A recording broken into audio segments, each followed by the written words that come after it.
नमस्कार दोस्तों, मेरा नाम दीपक सारस्वत और आप देख रहे हैं पुलिस की आवाज न्यूज। आज गिरधरपुर रोड पर अजय नगर में गौ मांस की सूचना मिलने पर हिंदू संगठन और बजरंग दल विश्व हिंदू परिषद के सभी लोग पदाधिकारी यहाँ पर आए हुए हैं। उसके बाद क्या घटना होती है, क्या से ये सारा माहौल बनता है, पहले तो यानी सबसे पहले आपका नाम जानना चाहेंगे और क्या मैटर हुआ यहाँ पर। देवेंद्र, विभाग मंत्री, विश्व हिंदू परिषद मथुरा जी। जैसे ही संगठन को जानकारी हुई, संगठन के सभी लोग यहाँ उपस्थित हुए और पुलिस ने बखूबी बहुत अच्छा अपना काम प्रारंभ कर दिया। सभी लोग पुलिस का, प्रशासन का सहयोग कर रहे थे। जैसे जैसे घरों की तलाशी ली जा रही थी, जिस घर में तलाशी ले रहे थे उस घर के अंदर 4-6 बोरी मांस बड़ी मात्रा में निकल रहा था और ये देखते देखते उन लोगों को ये हजम नहीं हुआ। उन लोगों ने माहौल खराब करने की वजह से मुसलमानों ने 2-3-4 जगह पे धुआं और आग लगाई, जिससे कि प्रशासन का ध्यान इधर उधर बटे और वो लोग अपने जो घरों में दुबका छुपा रखा है उसको, गाय मांस को इधर से उधर, जो मांस घरों के अंदर है वो उधर से दूसरी तरफ से निकालने के लिए ये सारा प्लान किया गया। और हिंदू समाज के अंदर बहुत आक्रोश व्याप्त है। हिंदू समाज चाहता है ऐसे बेधर्मियों के खिलाफ एक सख्त कार्रवाई हो, इनके घरों पे बुलडोजर चला करके इनके घरों को ध्वस्त किया जाए, जिस प्रकार से ऐसे लोग दोबारा से पुनरावृत्ति न करें। ये भगवान कृष्ण की नगरी है और ये गाय माता भगवान कृष्ण की कितनी प्रिय है, हम सब हिंदू समाज एक अच्छी तरह से जानता है। ऐसे दुष्टों के खिलाफ सख्त कार्रवाई की जाए, इनके घरों को बुलडोजर से ध्वस्त करने के बाद इनके खिलाफ सख्त कार्रवाई इस प्रकार की जाए, आगे इस तरह की घटना को पुनरावृत्ति न कर सके। अभी देखा गया कि जिस तरह से यहाँ पर जब आप सब लोग आए थे, प्रशासन भी आया, तो बड़ा शांत माहौल चल रहा था और खाली ये चल रही थी कि कार्रवाई होगी। फिर अचानक होता है कि 4-6 जगह एकदम धुआं उठता है, आग जलती है। ये क्या मैटर हुआ क्या, इनके घरों में पुलिस तलाशी ले रही थी और पुलिस तलाशी बड़े शांति प्रिय तरीके से घर घर में जाकर 3-4 घरों को तलाशी ली गई। उन घरों में मांस की बड़ी मात्रा में अलग अलग बर्तनों में रखे मिले, बोरियों में रखे मिले और इनको वो चीज हजम नहीं हो पाई। इन्होंने क्या किया कि ध्यान भंग करने के लिए 2-3-4 स्थानों पर अलग अलग आग लगाई। किसने लगाई है? ये मुसलमान लोगों ने खुद ही इस प्रकार की घटना को अंजाम दिया।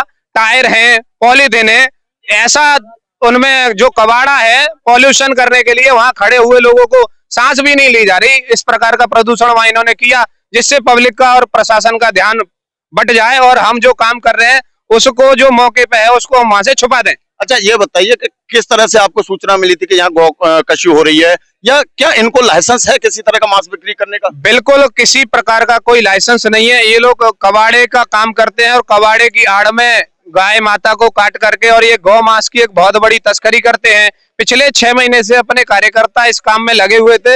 इन्होंने 6 महीने पहले एक कार्यकर्ता की बाइक को कुचला, उसको मारने का पूरा वो था और वो उस घटना में अपना मंसूबा पूरा नहीं कर पाए, उसको नहीं मार पाए, लेकिन वो तभी से लगातार 6 महीने से इनकी रैकी कर रहे थे। सुबह इनकी एक गाड़ी पकड़ी जाने के बाद पुलिस जब यहाँ मौके पर आई, इन्होंने पुलिस की 112 नंबर गाड़ी के ऊपर पथराव किया, महिलाओं ने बदतमीजी की। जब पुलिस ने इनकी घरों की तलाशी करना चाहा, इन लोगों ने बुरी तरह पुलिस के ऊपर हावी हो गए और उसके बाद फिर बड़ी मात्रा में पुलिस फोर्स आया। उसके बाद इनके घरों की तलाशी की जा रही है। सर, यहाँ पर और भी लोग हैं, इनसे बात करते हैं। सतीश जी, क्या कहेंगे? पहले जी, मैं डॉक्टर सतीश तरकर, महानगर उपाध्यक्ष विश्व हिंदू परिषद मथुरा। यहाँ जो आग लगी है इसके कारण एक और था कि जिस मकान को हम टारगेट करना चाहते थे, उसको खुलवाना चाहते थे, उसी मकान को जैसे हम पुलिस प्रशासन को लेकर वहां पहुंचे, उन्होंने आग को अंजाम दे दिया। इससे उनके जो अंदर जो छुपा हुआ है डीप फ्रीज या हथियार भी हो सकते हैं इनके कारण, तो इस कारण इनको आग को अंजाम दिया। तो इससे प्रशासन का ध्यान डाइवर्ट हो, जनता का ध्यान मिली कि ये लोग गाय को काट रहे हैं और मांस का विशेष रूप से यहाँ से पलायन कर रहे हैं। तो किसी कार्यकर्ता ने सूचना दी तो संगठन यहाँ एक दूसरे से फोन कर करके गुट गई और आपको भी सूचना दी। जी। अच्छा, ये बताइए, यहाँ पर धुआं उठ रहा है, ये क्या चीज है, क्या धुआं? तो इन्होंने कबाड़े में आप स्वयं आंच लगा के सबको ध्यान आकर्षण हो और सब एक जगह ना गुट हो, उनकी तलाशी ना ली जाए, इस कारण अपने आप आग लगाई है छोटे बच्चों के थ्रू। अच्छा, ये अब आग कौन बुझा रहा था अभी तक? अभी हमारे कार्यकर्ता ही इस आग को बुझा रहे थे, समरसेबल चलवाई थी बाल्टियों से, हमारे कार्यकर्ताओं ने आग को बुझाया था। उनके परिवारों से कोई था वहाँ? कोई नहीं था, सब भागे हुए यहाँ से, छतों से, भीतर से सब पलायन कर गए।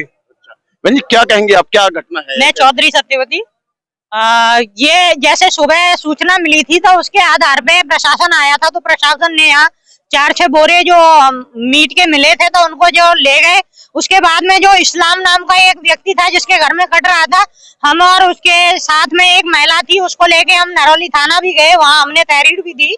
उसके बाद जैसे हमें पता चला कि और घरों में भी मांस है यहाँ पे, तो पैकिंग है कुछ जैसे कबाड़े का सामान पड़ा है, उसके नीचे जैसे हमने हटा के देखा तो उसमें बोरे भी निकले।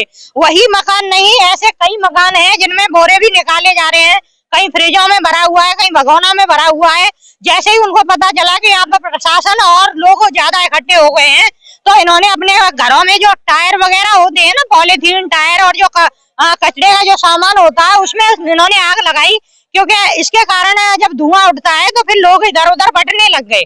प्रशासन का ध्यान भंग करने के लिए फिर ये छतों से अपना जो जखीरा है हथियारों का और जो मांस अपना जो दीवारों से होके छतों से होके इधर उधर उसको पलायन कर रहे हैं वो लोग। पकड़ा गया है, कौन से पशु का? वो गाय का भी है और भैंस का भी है, दोनों ही है उसमें मिक्स। क्या इनको लाइसेंस है किसी तरह का? मांस कोई लाइसेंस नहीं है इनके पास, कोई परमिशन नहीं है। काम क्या करते हैं ये लोग? अवैध तरीके से ये जैसे कबाड़े का काम करते हैं, और हमारी गौ माता है, इनको पता चल जाता है कि यहाँ डोल रही है, तो ये उनको लाते हैं और चुपचाप से इनको काटते हैं। इनके घर में एक हिंदू भी रह रहा था, तो हमें जैसे पता चला तो हम उनको थाने लेके गए, तो वहाँ पता चला तो उन्होंने खुद बताया कि गायों को लाते हैं, हम 7-8 दिन से इनके यहाँ रह रहे थे और हमें पता भी चला। हम यहाँ से जाना भी चाह रहे हैं तो इन्होंने हमें धमकी दी है कि आप यहाँ से जाओगे तो किसी को बताओगे, इस कारण से उनको दबा के रखा है अपने घर में ही। और वो महिला और पुरुष जो दोनों थे वो हमें बता रहे थे कि यहाँ पे गाय भी मेरे सामने जब मैं गई थी तो दो ही, एक महिला और एक पुरुष था जिसको हम थाने ले गए थे।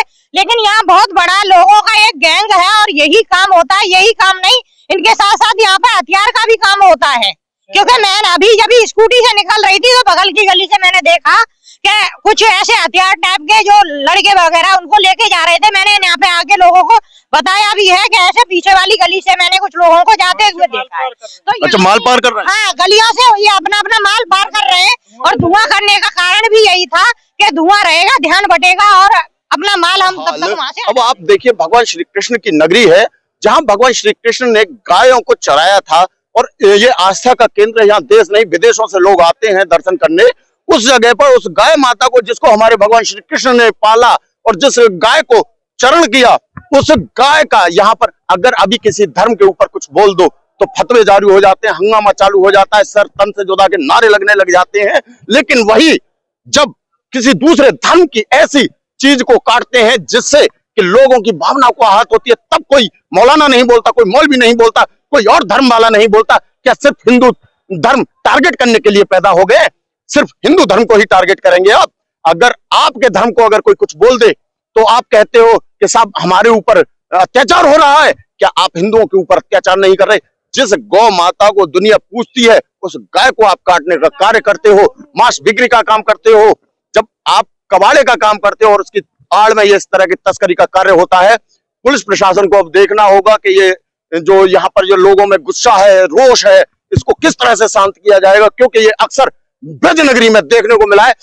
योगी महाराज जो उत्तर प्रदेश के मुख्यमंत्री हैं, उन्होंने जब आदेश दे रखा है कि गौकशी नहीं होगी और यहाँ मांस बिक्री नहीं होगी, मांस बिक्री भी होगी तो लाइसेंस के जरिए होगी, बगैर लाइसेंस के कोई मांस नहीं बेच सकता। फिर ये क्यों हो रहा है? और अक्सर जी बगैर लाइसेंस के मांस, लाइसेंस भी है तो आप अपना जो जायज है उस तरीके का मांस बेच सकते हैं। हमारी गौ काटेंगे, जो गौ माता को काटेगा हम भी उसको नहीं बख्शेंगे।